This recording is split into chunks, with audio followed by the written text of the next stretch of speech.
A blessed day to you. I am Bishop Ruben Abante, and I'm the senior pastor of the Lighthouse Bible Baptist Church. I'd like to invite you now to be with us as the message of the Word of God is preached from the pulpit. I'd like to turn you over now to our Lighthouse Coming Together, and I pray that you'd be blessed with the message.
Service through the years, all the heartaches, all the burdens, all the tears. But do not be discouraged. There's a purpose, there's a plan, there's a reason for each trial. So trust the leading of His hand.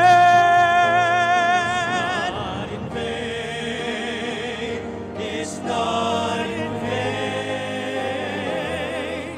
We serve a risen Savior. Jesus rose and raised. The heavens cheer us on. We do not walk alone. Our labor, our witness, our faith, it's not in vain. It's not in vain. We serve a risen Savior. Jesus rose and raised. The heavens cheer us on. We do not walk alone. Our labor, our witness, our faith is not in vain. It's not in vain. It's not in vain.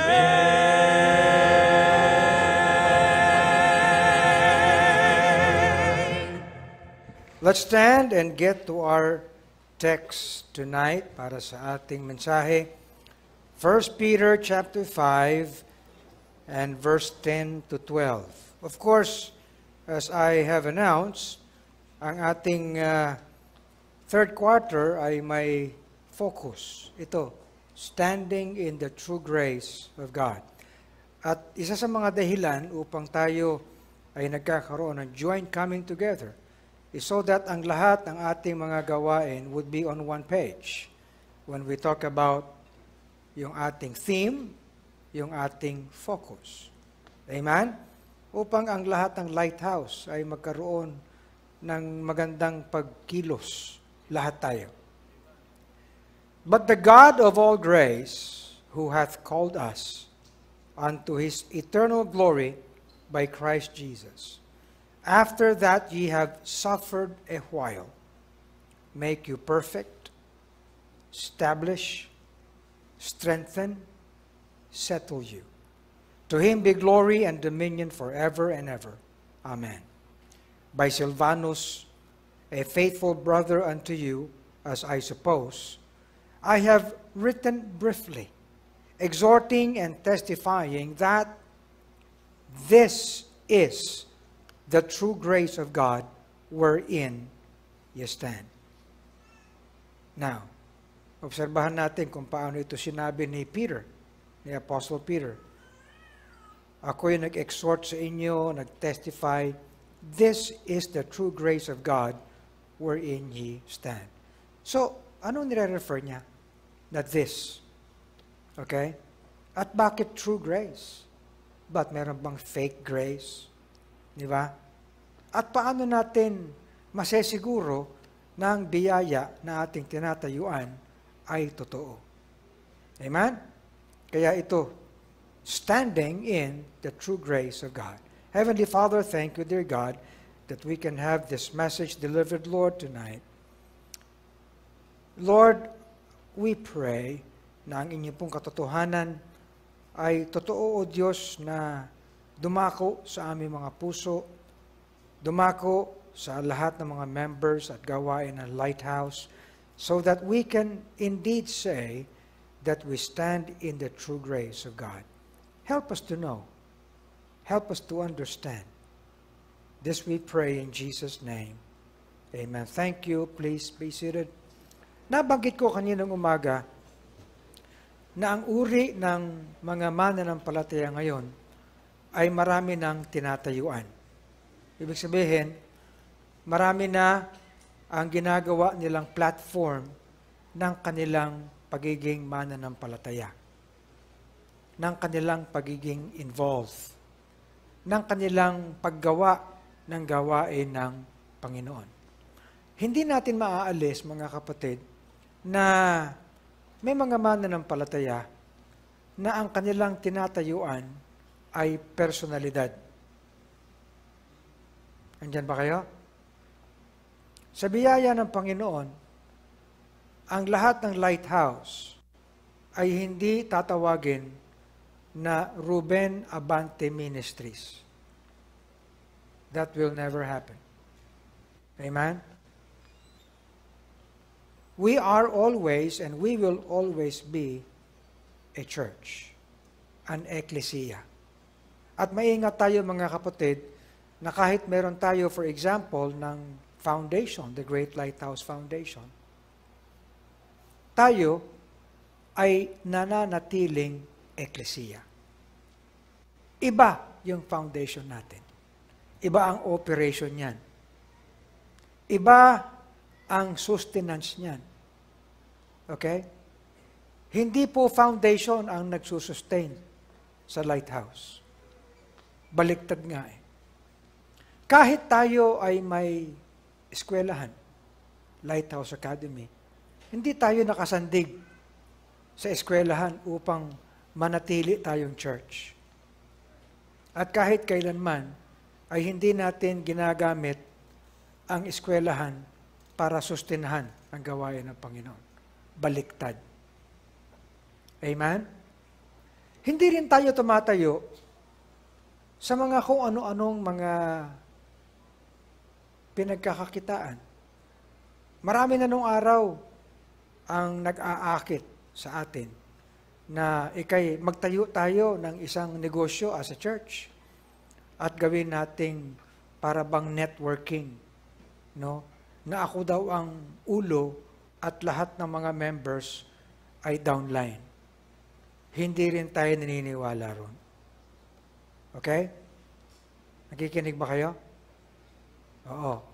Hindi rin tayo naniniwala, mga kapatid, doon sa bagay na mayroong mga katangi-tangi mga member dito ang nagsusustina ng buong gawain. No. Okay? Meron tayong mga members, mga pamilya na merong negosyo, pero hindi tayo tumatayo sa kanila para i-sustain ang church. Tama ba? Oo.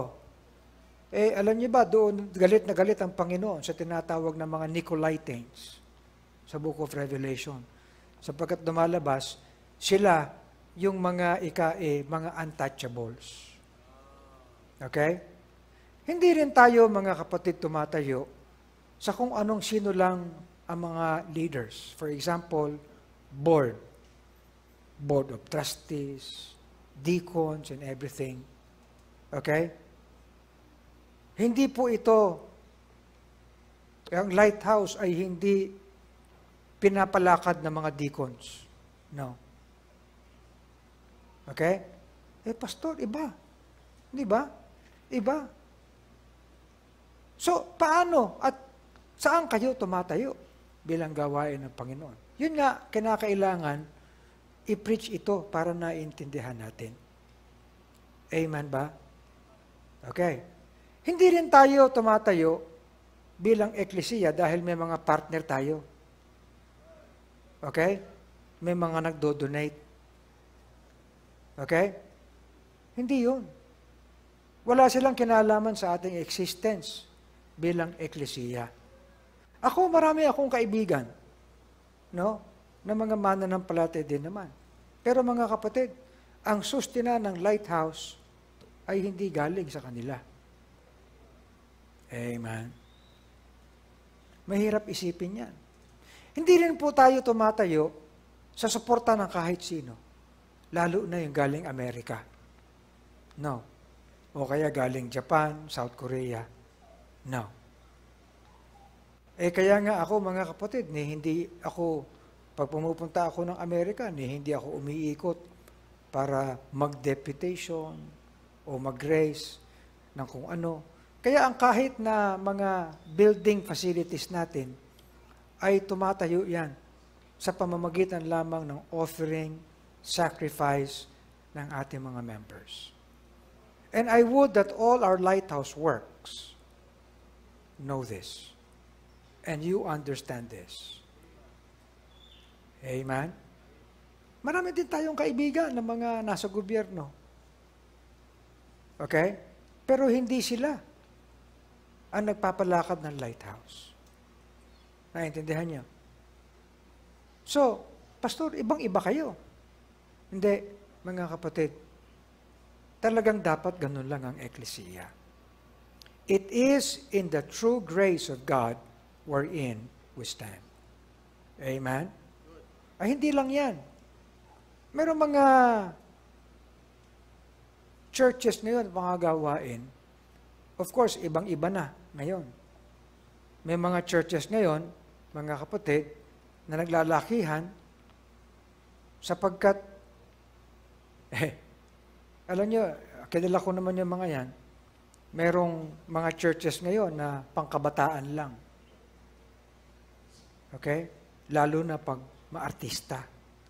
Pag mga artista, doon kayo. Hindi kayo pwede sa lighthouse kasi artistahin kayo. Meron din naman, na kapag ikaw ay nasa business, talo Chinese ka, doon ka sa isang church. O kaya naman, merong church na para sa mga magagaling, mga nasa academe, nasa business, mga matatayog. Yun. Hindi rin tayo ganun. Minsan ka napupulaan tayo. Ang sabi sa akin saan ang church nyo, Bishop? Saan kayo? Doon sa yung main church ko sa Tatalon. Di ba mahihirap lang mga tao roon? Okay? So, yun, hindi rin tayo tumatayo sa kung anong fad, sa kung anong trend, sa lipunan. You understand? Okay? Tayo gumagamit tayo ng maraming bagay. Meron tayong gadgets dito, meron tayong technology, but these are just tools so that we may be made effective. Amen? Sa totoo lang, mga kapatid, mawala yung mga gamit na yan, we will remain to be a church. Amen? Mawala ang mga convenience na ito, we will remain to be a church. Okay? Kung hindi natin maitutuloy ito at masusustain, we will let go of them, we will be a church. We will remain to be a church because we know where to stand. Now, I need to say this up front. Okay? Why? Sapagkat marami na mga churches ngayon ang tumatayo sa kung anong dikta, anong influence ng mundong ito. Amen? Ngayon mga kapatid meron pa ako mga alam na church na yung mga kabataan doon, pumasok na sa mga Bitcoin, mga cryptocurrency, at doon na lang sila. Yan ang bumubuhay sa kanila. Are you listening? So, paano na lang yan? Ngayon may mga churches, sinabi ko nga kanina ng umaga, pati ba naman yung preaching, no? Gumagamit na ng ChatGPT para mag-preach. Ano mga platform? Now, we need to remain an ecclesia, a church of the Lord Jesus Christ, as how we should and as how we should stand. At ang sabi sa atin, in the true grace of God, doon tayo tumayo. Amen? At, let me say this, we should remain to be a church whatever the odds. Ano mang kapanahunan, ano man ang hinaharap natin. Dumaan ang pandemic, and I thank the Lord that we remain to be a church, even through the pandemic. We remain to be an ecclesia of the Lord Jesus Christ, whether merong face-to-face or online lang. Amen? And we will remain to do so. Tinanong ako ng isang pastor, Bishop, sa Lighthouse ba? Itinigan niyo na yung online ninyo? Hindi. Pero naintindihan namin, kako, na kinakailangan we should go back to face-to-face. Amen? Kasi meron naman talaga mga kapatiran na dahil sa distance, dahil sa kanilang kalalagyan, may challenge sila. But they need to grow in the Word. Amen? Okay? And mind you, marami tayong pwedeng tayuan. Meron ding mga churches ngayon na walang pinagkaiba sa iba na sa totoo lang, yung church nila ay business na ng pastor nila. Kikinig ba kayo? Para lang yung pastor nila ay mabuhay sapagkat nasa survival mode. Okay? Now, we don't do that.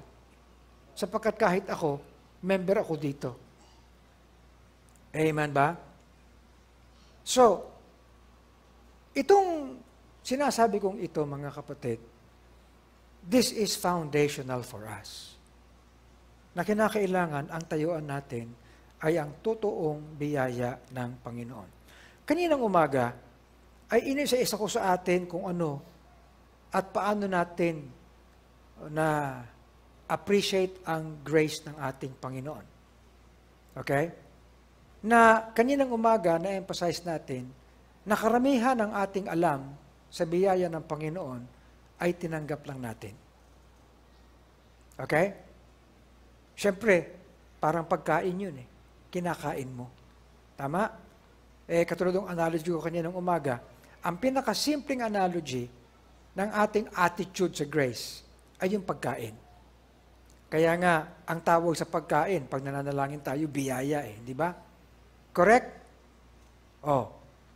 Now, the point is, kapag ganyan ang ating kaisipan sa biyaya ng Panginoon, para bang pagkain lang na kinakain, na wala tayong ibang gagawin kundi kainin. At pagkatapos natin kumain, matutulog na lang tayo. Tapos kakain ulit tayo. Tama? Ganun na lang tayo.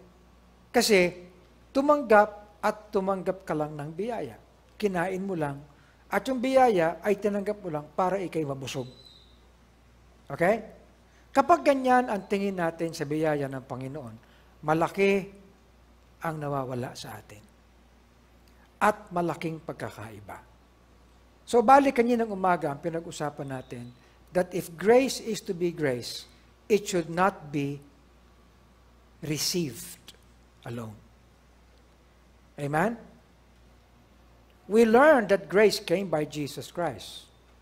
And when we receive Christ, we receive grace. Amen. Amen? And when we receive grace, then we were saved. Amen? For by grace are ye saved. So, kahit sabihin natin, yung tayo'y naliligtas. For by grace are we saved. Kapag hindi natin tiningnan ang persona ni Kristo bilang daluyan ng biyayang yan, baliwala yun. Sapagkat ang tinanggap natin mismo ay ang persona ni Kristo. And by His person came grace. Amen? Kaya, mga kapatid, nabanggit ko kanina, we need to be careful on how we actually look at the grace of God. Hindi natin pwedeng ihiwalay ang grace sa ating Panginoon. An upfront and a misunderstanding of the grace of God would lead you to also a misunderstanding of the person of Christ. Amen? Kaya pinag-aaralan natin. As we learn the grace of God, then we learn of Christ. Amen? Okay. Now, nabanggit ito kaninang umaga. Grace that brings salvation, no? Grace that justifies, grace that makes rich. Okay? Grace that equips, no? Yung daloy ay ini-equip tayo. Grace that makes us able ministers. Na po? And lahat ng ito, ang tingin natin sa biyaya ng Panginoon ay tinatanggap lang natin and we are but mere recipients. And however na sinasabi natin ay grace is an unmerited favor. Okay? Na ibinibigay sa atin ng Panginoon however unworthy we are. Para bang tinanggap mo na lang and you recognize your unworthiness, kaya tinanggap mo na lang. Mga kapatid, malaking nawawala sa atin. Okay? Now, sa Ephesians chapter 3, binabanggit ni Paul na ang biyaya na sa kanya ay binigay ng Panginoon ay biyaya na inihatid niya sa lahat. For example, ang sabi, if ye have heard of the dispensation of the grace of God which is given me. So, ibinigay kay Paul yung biyaya. Okay? Sa biyaya ng Panginoon ay napasa kanya ang grace and apostleship. Okay? Subalit mga kapatid, hindi lang niya tinanggap, hindi lang niya ni-receive, kundi merong flow which is given me to you ward. Naobserbahan niyo ba yun? Ha? Ibig sabihin, ang tinanggap ni Paul na grace ay may daloy. At hindi siya nagtira para sa kanya. Did you know that? Tinanggap niya ang biyaya at ang apostleship at lahat ay ibinigay niya. Wala siyang tinira sa sarili niya. Kung kaya, ang tinawag niya ay dispensation of the grace of God. Observe that. Okay? Hindi ba alam niyo yung dispenser? Na yung tubig may dispenser, di ba? Yung rice may dispenser. Dinidispense. Yan ang uri ng pagtanggap ni Paul ng grace so that he could dispense. And he dispensed of that grace. He distributed that grace sa mga churches na kanyang inabot. Amen? He ministered to them. Now, dapat ay makita natin ang daloy ng biyaya na yan kay Paul. Whereof I was made a minister. Anong ibig sabihin ng minister? Server. Correct? Yan ang ibig sabihin. To minister is to serve. So if you are a minister, you are a server. I was made a server according to the gift of the grace of God given unto me by the effectual working of His power. You see? Kaya ang sabi niya, unto me, this grace was given that I should preach. So ang kanyang preaching is actually ay pagdidispense ng biyayang yon. You get this? In Colossians, ang sabi, whereof, again, he says, I am made a minister, a server, according to the dispensation again. Pag-dispense, pang-distribute of God, which is given to me for you. Kanina, to you word. Pero ito for you, to fulfill the word of God. You follow, mga kapatid?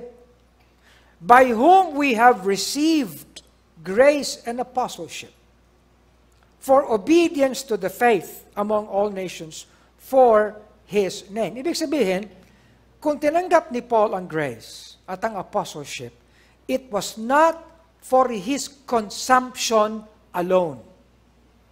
You understand? Okay? Tinanggap ni Paul, pero it was not for his consumption, but it was to be served, to be dispensed. Wow! At doon sinukat, mga kapatid, ang kanyang katapatan sa biyayang ito. Kaya ang sabi ni Paul, according to the grace of God which is given unto me. Itinuring niya ang kanyang sarili as a wise master builder according to that grace. Naglatag siya para siyang foreman sa isang construction. Okay? At bilang isang foreman, ang sabi niya, I have laid the foundation. And who is the foundation? The foundation is Christ. Okay? Now, at ang sabi niya, I have laid the foundation who is Christ. Sa akin ibinigay ng Panginoon ang biyayang ito. And I dispensed it. Okay? I did not even consume it on myself. But I laid the foundation as how the Lord Jesus Christ should be laid as foundation. He is our cornerstone. Amen? And then, ang sabi niya, and another builds upon what I have laid. But no man, sabi dito, can lay than that is laid other than Christ.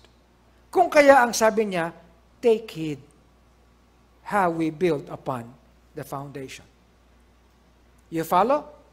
So we take heed that if we build upon Christ, who is the foundation, and if we build according to how the Apostle Paul has laid everything, meron tayong pag-iingat, mga kapatid.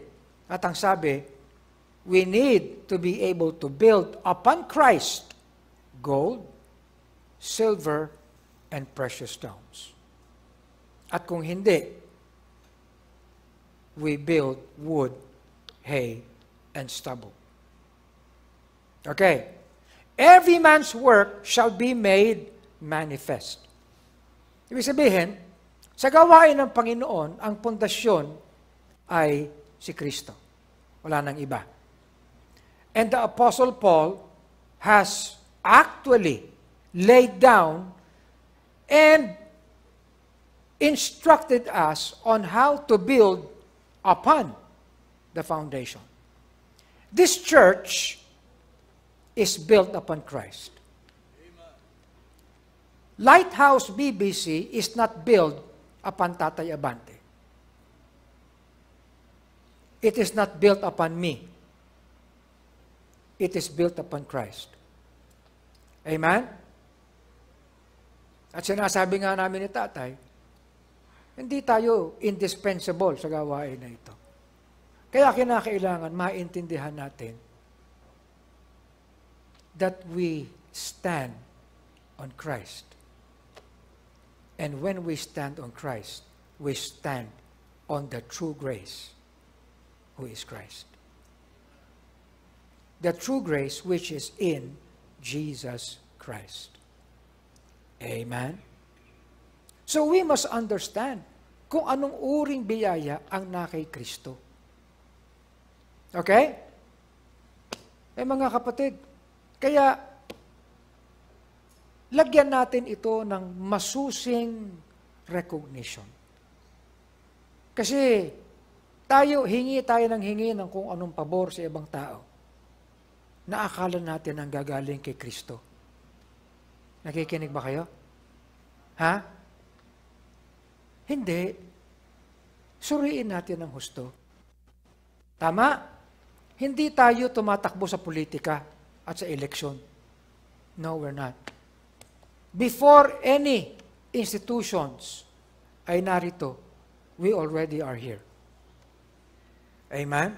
Kaya every man's work shall be made manifest. Lahat ng uri ng ating gawa, man's work, ay mamamanifest. For the day shall declare it. Anong araw? Ano man ang ating ginagawa, ano man ang ating kasigasigan, okay? Ano man ang ating labor, ano man ang ating ikinikilos para sa gawain, the day shall declare it. Anong araw yon? Ha? Anong araw? Hindi ito araw ng pagbabalik ng Panginoon. Kundi ito'y araw, no, na kung kailan ang mga pagsubok, ang mga challenges, ang mga sakit ay dumarating sa atin. Tama? Halimbawa, dumating ang pandemic. Na-reveal ang mga churches kung anong meron sila. Tama? Wala pala. Okay? Meron lang attendees. Kaya nung wala na, sarado na. Wala na nagawa. Tama, no? Pero sa atin, sa Lighthouse, nung nawalan tayo ng physical coming together, tumigil ba tayo? Hindi. Why? Because we were not standing on physical lang. Because we are a spiritual house. Amen? And by the way, kanina binanggit ko sa inyo ito. Medyo nagbabago na ako ng pagtatanong ng kumusta sa mga tao. Lalo sa mga young people. Pag maghihiwalay, karamihan, mag-iingat ka, you keep safe. Ngayon ang sinasabi ko, ayusin mo spiritual life mo. Okay? Kasi, marami ang Christian daw pero walang spiritual life. Tama? Lalo pa naman, ang sabi ng Romans chapter 8, abay, we need to walk in the Spirit. Amen? We need to yield sa Spirit. We need to be led by the Spirit. Because those who are led by the Spirit, they are the children of God. Amen? Kaya pag wala kang spiritual life, abay, tingnan mo sarili mo. Amen ba? May spiritual life ba kayo? Nasaan? Nasaan?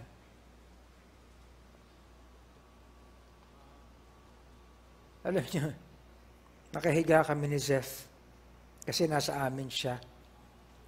Meron siyang binabasa na devotion paggabi.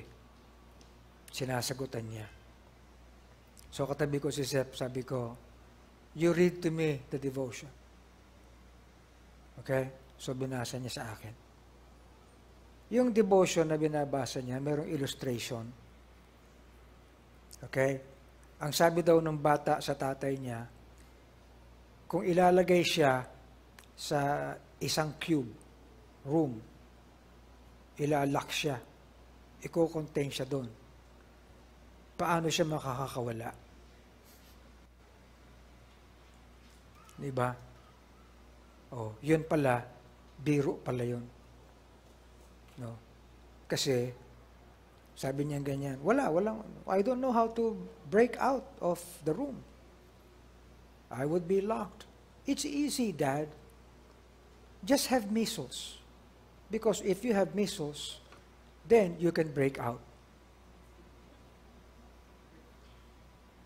Hindi niya naiintindihan.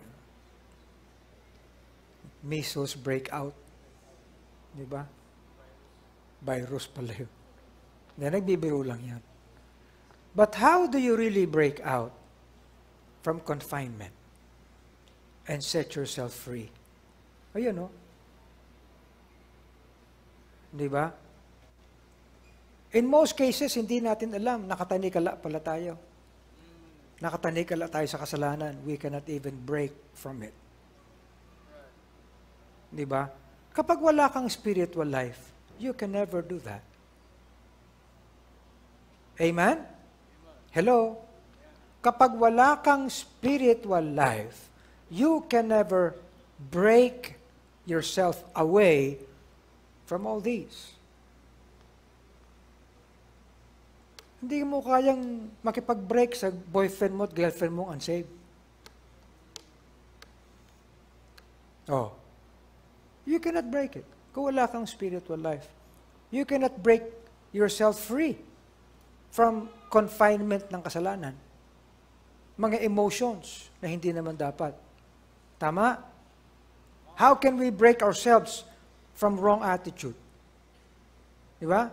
How can we break ourselves from wrong emotions? Tama? You cannot. Kaya kung wala kang spiritual life, you have no means. Kaya tayo dito, isipin natin. Okay? Isa yan sa dapat na kinukonsider natin na gold, silver, precious stones. Amen? What do you put on top of the Lord Jesus Christ? Who you trusted. Okay? Ano nilalagay natin? Alam niyo wag tayong maging parang kung ano na lang na tinanggap si Kristo, tinanggap din ng lahat. You can never accept Christ and accept the whole world also. Amen? You cannot accept Christ as a principle. You can only accept Christ as truth. Amen? And all others will not be truth. Okay? Pero pinagsasama-sama You cannot accept Christ as truth and then believe the kind of ideology of the world. Tama ba? Now, sabi ni Paul, by the grace of God, I am what I am. And His grace, which was bestowed upon me, was not in vain. Mga kapatid, nung tinanggap natin si Kristo, niligtas tayo ng biyaya ni Kristo. Tama? Niligtas niya tayo. Okay? Ang nagligtas sa atin mismo si Kristo. Pero, yung daloy ng kanyang biyaya, ang mismo mga kapatid, nagpa-realize sa atin na tayo ligtas. Are you listening? Ha? Yung kanyang biyaya. Paano nangyari yun? Alam niyo mga kapatid, simple lang, I will illustrate to you. Tinanggap mo si Kristo. Tama?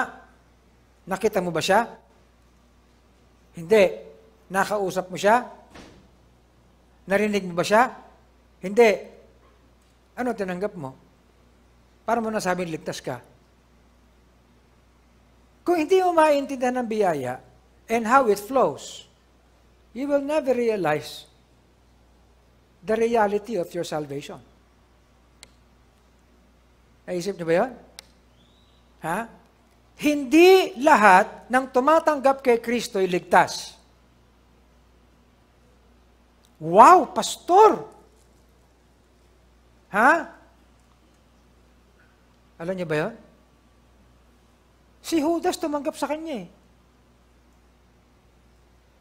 Pero nanatiling hindi ligtas Binautismo pa ni John the Baptist. Alam niyo ba yan? Save ba si Judas? Hindi. Abe, kaya binautismohan yun mukhang nagkaroon ng fruit of repentance Kaya binautismohan ni John. Pero natiling hindi ligtas. Alam niyo ba yan? Ha?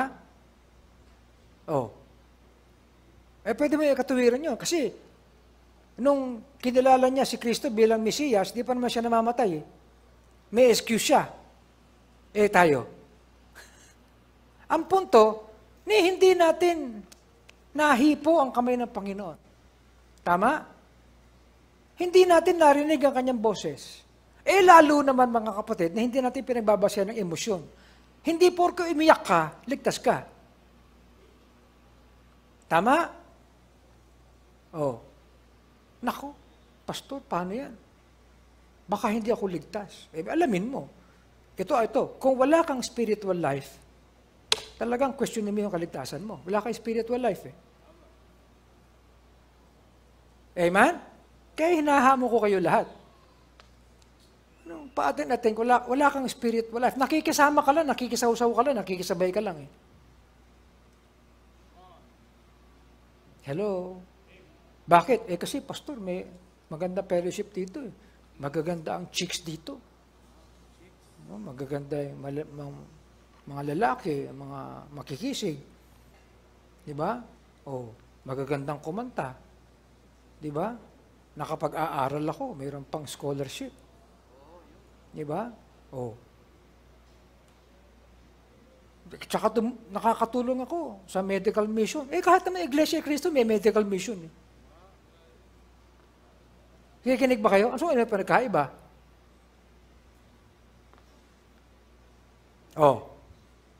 Pastor, ang sakit mo naman magsalita. Sinusuguro ko lang, mga kapatid, na tayo lahat ay tumatayo sa totoong biyaya ng Panginoon. Ayaw na ayaw ko na matapos itong mensaheng ito na hindi mo alam. Amen? Alam nyo, hindi ako believe yung sa forward ng forward. Hindi ako believe dun. Pero naniniwala ako na lahat ng members ng Lighthouse ay dapat magpresenta ng ating sarili-sariling lupang katawan sa Panginoon. Sapagkat yan ang ating reasonable service. Hanggat tayo ay nagkakait ng ating lupang katawan, wala kang reasonable paglilingkod. Di ba? Present your bodies, a living sacrifice, holy, acceptable to God, at ito ang inyong reasonableng paglilingkod. Tama? Pinapanalangin ko pa, pastor wala ka pang reasonableng paglilingkod kasi nananalangin ka pa lang. Tama? Ang sabi ni Paul, wag mo ipanalangin, you present. Amen? Lumapit ka. Ipresenta ang ating mga katawan sa Panginoon. Amen? I did that myself when I was in second year high school. Panginoon, itong aking katawan na ito, sa iyo ito.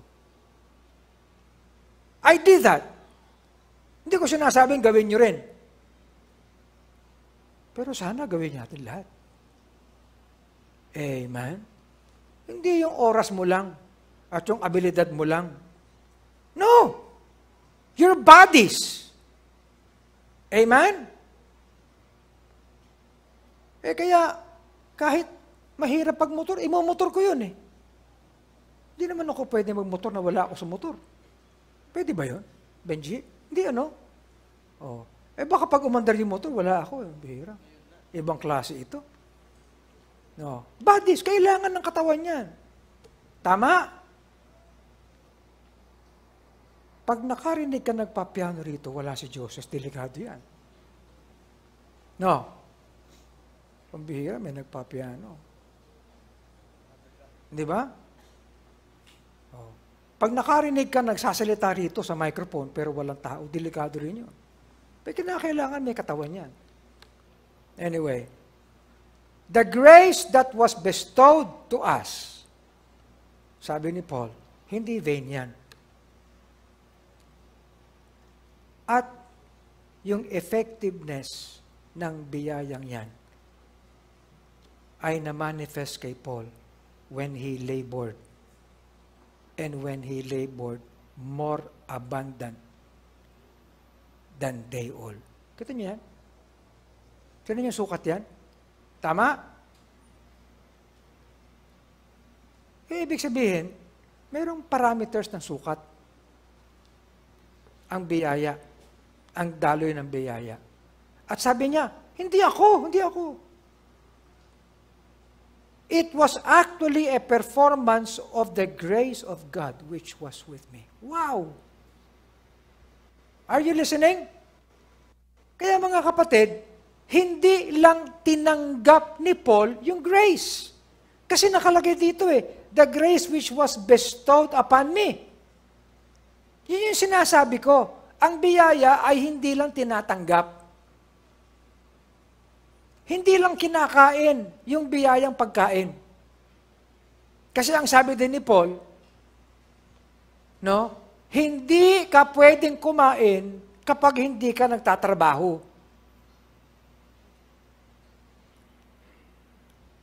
Alam niyo ba yung verse na yun? Meron bang verse na gano'n, Pastor Francis? Saan? Tinangan natin para hindi kasama sa preaching ko yan Ha? Oh. Tingnan natin para at least alam natin. Anong sabi ni Paul? Nasa Bible ba yan? Ito. Now, them that are such we command and exhort, by our Lord Jesus Christ, that with quietness they work and eat their own bread. Okay? At ang sabi dito, even when we were with you, this we commanded, that if any would not work, neither should he eat. Nasa Bible pala yun. Kaya kung kain ka na ng kain ng biyaya ng Panginoon, pero walang pagkilos yung biyaya ng Panginoon sa'yo, nabusog ka lang. Para kay ano ka nabusog? Tama? Sabi ko doon sa mga evangelical, Bishop, sa Lighthouse ba, hindi kayo nagfa-fasting? Hindi. Ganoon, kami nagfa-fasting kami. Kayo. Sa Lighthouse, ayoko ng gutom. Ayokong may nangangatwirang gutom kami, hindi kami makakilos. Dapat yan busog para makakilos. Tawa siya. Pero totoo yun Totoo yun. Amen ba? Lalo, sa bagay ng katotohanan, dapat busog tayo. Alam niyo kung bakit? Kapag tayo ay payatot sa katotohanan ng salita ng Diyos, wala silbi buhay natin. Amen? At ito, hindi natin pinapakain in the most nutritious way para lang makinig tayo. Good? Balik tayo sa ating outline. May mga picture dito. Ito. Apo ko ito. Yan. Uy! Uy! Ito, ang ganda ng apo ko. Yan. Diba? Nanganak na si Reza kagabi. Kaya kulang yung tulog ko Kaya hindi naman ako natutulog ng maayos. Kaya ipipreach ko na lang. Pasensyahan tayo lahat pag mahaba yung mensahe. The true grace of God in which we stand. Ngayon, huwag na natin puntahan yan. Balik tayo sa text natin. The God of all grace. Kung ang Diyos ay God of all grace, meron pa bang ibang pinanggagalingan ng grace? Meron pa bang ibang pinanggagalingan ng grace? Samantalang yung all grace sa Kanya na. Okay? So, mga kapatid, yung iyong sinasabing grace, hindi grace yun. Kapag wala si Kristo sa grace mo, hindi grace yun. Because grace came by Jesus Christ. Amen. Come on. That is the truth. Hindi lang yan totoo. Katotohanan yan. Kaya wag tayong believe sa mga iba na gumagamit ng ganong salita. Alamin natin. We have the more recognition of such sapagkat alam natin ang salita ng Diyos. Right? Siyempre, kung sabi nila, God is good all the time, God is good, yun lang na lang yun. Because good is just beneficial. Yun lang ang Diyos sa kanila. But you know what? God is more than good. He is gracious. Amen? Okay, now. At siya, He called us unto His eternal glory by Christ Jesus, that after ye have suffered a while.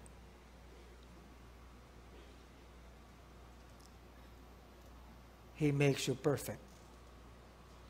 He makes you establish. He makes you to be strengthened. He makes you to be settled. And He makes you to be someone who would be for His glory. And that forever and ever. Lahat ng ito is the working of the true grace of God. You understand? Lahat ng yan ang working at manifestation ng totoong biyaya ng Panginoon. So pag-usapan natin, totoong biyaya ng Panginoon. Ibig sabihin, hindi natin sinasabi na hindi totoo yung iba. Pastor, hindi totoo yun, na-receive ko yung grace. Totoo yun. Pero, ang sinasabi ni Peter dito, ay yung kabuuan na dapat resulta ng biyaya ng Panginoon sa atin. Kasi, yung iba, shortcut lang. Yung iba, tingi lang. Yung iba, kaunti lang. Tama ba? Oh. Parang kumanta ka lang yan. But until then, kumanta ka. Pero ang kinakanta mo pala lahat chorus. Wala yung verse. Okay? Parang ganun lang. Pero, kung sasabihin mo, totoong kanta, tapusin mo yung buong kanta. Tama? Okay. Now, you now have a sense on what is the true grace of God. And its real working in our lives. Sapagkat ang sabi ni Paul, the grace that He bestowed upon me was not in vain. It was not in vain simply because naging totoo yung pagtanggap ko. No. It was not in vain because according to that grace which I received, I labored more abundantly than they. Are you listening? Amen? Oh. So, hindi lang the grace that He bestowed to me. Tapos na. Hindi yun. But, there is now something that happened. That grace, sabi niya, it's not me. It's the grace of God in me. Okay? You notice kung anong kaibahan? So, ibig sabihin, nabuo yung buong circle ng work ng grace. Amen? Halimbawa, sabi mo, sa biyaya ng Panginoon, ako'y naligtas. Ayun, hinango ka lang. Tapos na. Ligtas ka lang. Mga kapatid, kaya tayo gawain ng Panginoon, no, ay sapagkat niligtas tayo. Amen? At may dahilan ng ating kaligtasan para magawa natin yung gawain ng Panginoon. Correct? Oh. Kaya, kung ikaw, ligtas ka lang, pero wala kang involved sa gawain ng Panginoon, hindi kabuuan ng grace yung nasa iyo. Ang kinakailangan, makita sa atin yung kabuuan ng biyaya. Sapagkat hindi kulang yung biyayang binigay sa atin. Buong Kristo yung tinanggap mo eh.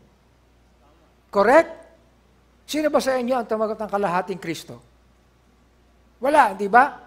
Buong Kristo yung tinanggap natin eh. In fact, Kristo magpakailanman. Tama? Hindi Kristong pangligtas lang. Pangkaligtasan lang. Kinakailangan, Kristong may buhay ng mga ligtas. Amen? Oh.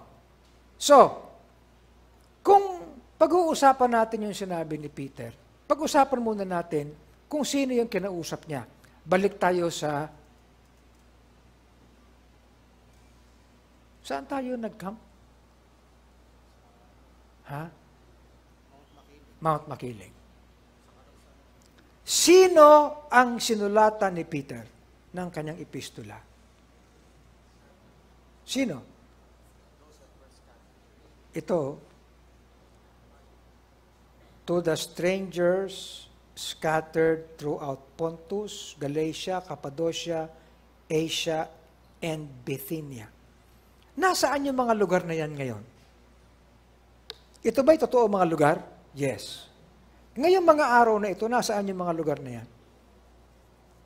Ang buong mga lugar na yan, lahat yan, ay nasa lugar ng Turkey. Turkey. Sabi ni Pastor Benny, Tol, punta tayo ng Turkey. Bakit? Puntahan natin yung lahat ng mga areas na yan.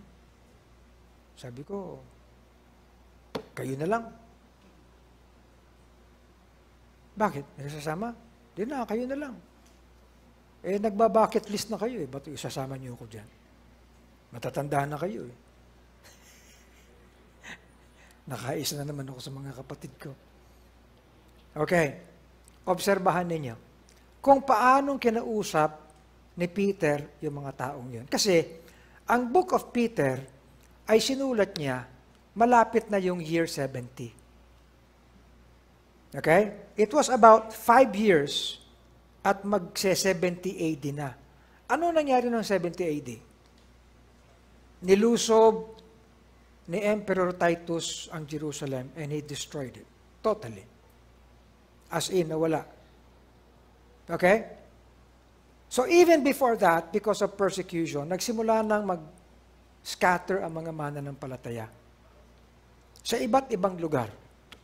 Napunta sila sa mga lupain na hindi nila kilala. They became, under kung sino-sino mga kaharian. Mahirap yun. They became aliens and they became strangers. Okay? But even as they were strangers, ang sabi ni Peter sa kanila, you're God's own. You are elect. You are sanctified. Amen? At ang sabi ni Peter sa kanila, blessed be the God and Father of our Lord Jesus Christ, which according to His abundant mercy hath begotten us. Isinama ni Peter lahat ng mga blessings na tinanggap nila to an inheritance incorruptible, undefiled, that fadeth not away, reserved in heaven for you, and you are kept by the power of God. Ibig sabihin, the Apostle Peter was comforting them, giving them a reason and reasons to go on. Why? Because of the reality of sufferings and persecutions. Amen? Talagang mahirap ang buhay ng mananampalataya na yan. Okay? Kaya kung babasahin natin, for example, ito, puntahan natin sandali. 1 Peter. Yan, 1 Peter 1. Makikita natin dito, ang sabi that the trial of your faith ay precious. Huwag niyong isipin na hindi kailangan yan.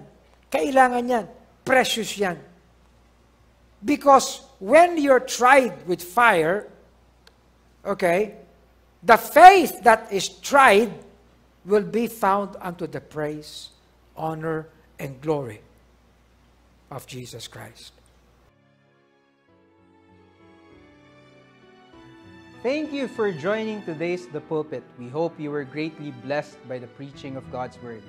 We would like you to have that personal experience of salvation by accepting the Lord Jesus Christ. And by doing this simple prayer, you can accept Christ in your heart. Our dear Lord and Heavenly Father, thank you for the opportunity of salvation. I know I do not have the capacity in me to save myself from the damnation of sin. I accept you as my personal Lord and Savior. In Jesus' name, amen. The Bible says, if ye have prayed this prayer, but as many as received him, to them gave he power to become the sons of God. And the Bible says, he that hath the Son hath life.